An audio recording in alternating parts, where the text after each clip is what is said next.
আসসালামু আলাইকুম রহমতুল্লাহ। ছাত্রলীগ নিষিদ্ধ করা হয়েছে।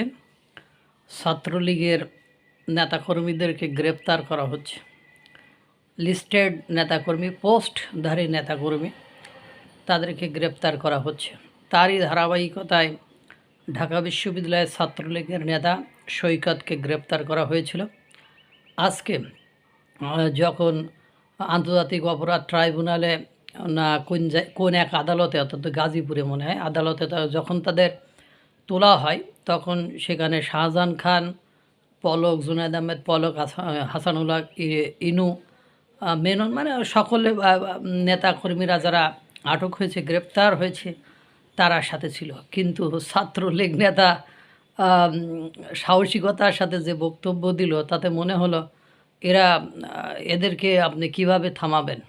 এদের মতো শত শত হাজার হাজার লক্ষ লক্ষ নেতাকর্মী রয়েছে, তাদেরকে আপনি কিভাবে রুদ্ধ করবেন, কিভাবে তাদের থামাবেন? সে বলছে, আমি গর্বিত ছাত্রলীগ করি। চিন্তা করেন, আমি গর্বিত ছাত্রলীগ করি। আজকে উনি আরও বলছেন যে, সৈকত আরও বলছে, আজকে বাংলাদেশে যারা মুক্তিযুদ্ধ করেছে তাদেরকে অপমান করা হচ্ছে, তাদেরকে হাতকড়া পরিয়ে বিভিন্নভাবে ইনসাল্ট করা হচ্ছে। ইনশাআল্লাহ সামনে দিন আমাদের ভালো আসবে। জয় বাংলা, জয় বঙ্গবন্ধু। সাংবাদিক বলল, আপনি আদালতকে কি বলেছিলেন? তিনি বললেন, আমি গর্বিত, আমি ছাত্রলীগ করি। 52 ভাষা আন্দোলন হতে সকল আন্দোলনে ছাত্রলীগের ভূমিকা সবচেয়ে বেশি। ছাত্রলীগের নেতাকর্মীরা জেগে উঠবে ইনশাল্লাহ। শেখ হাসিনা এদেশের মানুষকে ভালোবাসে, শেখ হাসিনা এদেশের মানুষের দায়িত্ব নেবে ইনশাল্লাহ। ঢাকা বিশ্ববিদ্যালয়ে কোনো হত্যাকাণ্ড হয়নি।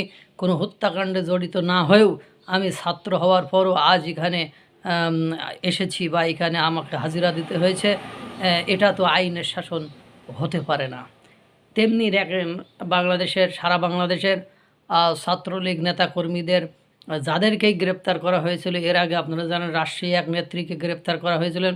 সে মায়ের খেয়ে তাকে কিল ঘুষি লাথি মেরে শোয়াই ফেলছে, তারপরে উঠে কয় জয় বাংলা, জয় বঙ্গবন্ধু। হ্যাঁ, মানে মানে অন্যরকম ফেরা, মানে এরকম আমি দেখেছি। যতগুলো নেতাকর্মী গ্রেপ্তার হয়েছে তাদেরকে যত পিটানো হোক না কেন, আজ গণধোলাই দেওয়া হোক আর যাই হোক না কেন, তারা একটাই কথা, জয় বাংলা, জয় বঙ্গবন্ধু। তারা এই স্লোগানকে এত বেশি ভালোবেসে ফেলেছে, এই দলকে এত বেশি ভালোবেসে ফেলেছে যে তাদেরকে আপনি কোনোভাবে দমন করে রাখতে পারবেন না। তারা মানে তাদের স্লোগান দিয়েই যাবে, তারা শেখ হাসিনাতে অটল থেকেই যাবে, তারা বঙ্গবন্ধুর সৈনিক হয়েই যাবে।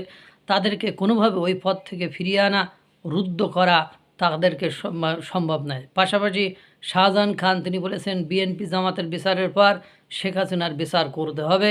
আদালতে শাহজাহান খান ওই একই সময় অ্যাট দ্য সেম টাইম পাশাপাশি ছিল, তারা এই কথা বলেছে। এদেরকে কিভাবে রুদ্ধ করবেন বলেন? এদেরকে আবার একটা গ্রুপ, একটা দল নিষিদ্ধ করতে চাই।